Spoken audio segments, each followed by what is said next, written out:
matière grise du cerveau, entre les oreilles. Le sifflement part de là, mais il vient de plus loin, de l'intérieur du corps. Une voix et un rire, une voix de vieux, un rire de vieux. Pas d'image, rien que le son. Steve Moreira, un basketteur de 30 ans, n'a jamais entendu un bruit pareil venir de l'intérieur de lui. Le sifflement se transforme en un ricanement. C'est ce qui lui semble, une sorte de râle méchant qui flanque la troupe. On est en 2029, mais c'est pas finalement ce qui est le plus... La date, il fallait le dater, mais c'est pas le plus intéressant. C'est l'histoire de deux destins. Il y a d'un côté un milliardaire, c'est un multimilliardaire qui vit dans une ville à l'est du pays, il s'appelle Paul Netter, et il est à la fin de sa vie, de sa première vie, comme il dit. On vient de lui apprendre qu'il avait une espèce de plaque sénile qui lui poussait dans la tête, en gros une maladie d'Alzheimer, mais qui ne s'est pas déclarée. Donc il a encore quelques années à vivre. Et lui, ce Paul Netter, il a une particularité, c'est qu'il a beaucoup investi sa grande fortune dans la recherche sur le cerveau. Parce qu'évidemment, quand on a son âge, qu'est-ce qui est excitant dans la vie ? Il n'y a plus grand-chose, quoi. Et donc il a envie de se pérenniser, il a envie de lutter contre la mort et de garder... C'est d'ailleurs une espèce de cyborg, parce qu'il a transformé ses organes. Enfin, c'est un drôle de type. Et en face de lui, il y a un autre personnage qui s'appelle Steve Moreira. Donc j'ai imaginé que beaucoup d'enfants s'appelleraient Steve dans ces années-là.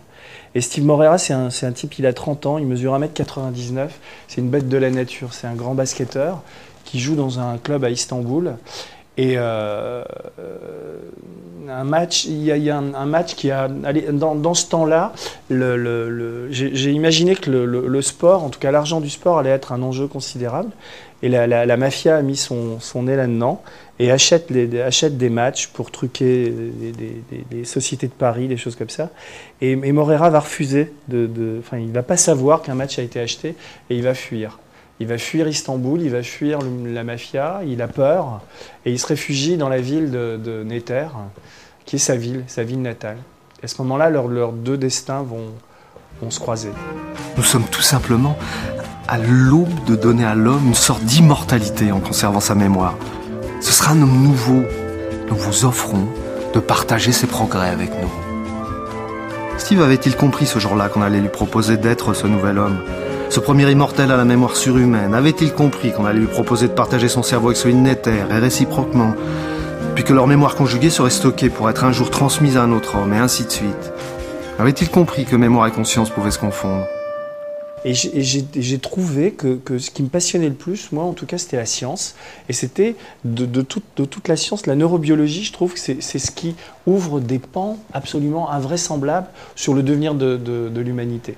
Et donc, en lisant ces chercheurs, j'ai découvert qu'aujourd'hui, par exemple aujourd'hui, on est capable de recopier des cerveaux humains sur des ordinateurs. Pas l'intégralité, parce qu'on n'a pas encore conçu de mémoire assez importante, mais c'est très troublant ce qu'on peut faire. On peut aujourd'hui lire des pensées, même des pensées visuelles, dans des cortex grâce à on va dire de l'imagerie ou des scanners très perfectionnés. On peut même aujourd'hui deviner des gestes avec des capteurs dans le cerveau. Quelqu'un peut savoir avant moi si je vais lever le doigt, montrer ma main, et même penser à quelque chose. On en est là aujourd'hui, on la recherche en neurologie, en neurobiologie. Donc, c'est intéressant de réfléchir, qu'est-ce que ça va être dans 30 ans? Et moi, j'ai pris des études existantes, et je suis parti de là, et je me suis dit, un type qui a beaucoup d'argent, qui veut se pérenniser, qui veut avoir une sorte de vie éternelle, qu'est-ce qu'il va faire, qu'est-ce qu'il va trouver, qu'est-ce qu'il peut trouver? Et donc, voilà, Netter, c'est ça. Et Netter, en fait, son obsession, ça va être de transférer à la fois une partie de sa mémoire et sa conscience dans le corps d'un homme. Donc, tout le problème de Netter va être de convaincre Moreira, le basketteur, d'accepter cette espèce de marché un peu faustien, mais on est au-delà de Faust, mais c'est parce que en fait il peut pas le violer, le tromper trop, puisque ensuite il va vivre dans ce corps-là. Donc tromper ou tricher avec son alter ego, enfin le type dans lequel il va transférer sa mémoire, c'est en même temps se tromper lui-même. Donc il y a tout un truc sur le mensonge, et il y a la relation entre ces deux personnages. L'ancien pivot des Pils restait sur ses gardes.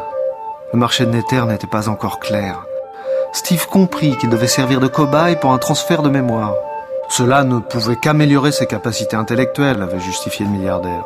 Steve n'avait pas réagi, mais avait trouvé la remarque condescendante. Nether s'était aussitôt rattrapé. Je ne parle pas de votre intelligence, ni de votre capacité d'adaptation.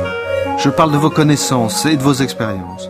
Quand tu lis des thèses de médecine sur les corps mammillaires, par exemple, alors évidemment, c'est dans un langage médical, c'est un peu chiant à comprendre au début, mais après, quand on voit ce que ça induit et ce que ça porte comme idéal ou comme pensée derrière, c'est à la fois effrayant et très excitant, quoi. Parce qu'on se dit, et ça je le crois aujourd'hui, c'est-à-dire que c'est un des moteurs du livre. On se dit qu'on n'est pas loin de créer un nouvel homme, une nouvelle humanité, et je donne un petit peu le chemin de tout ça.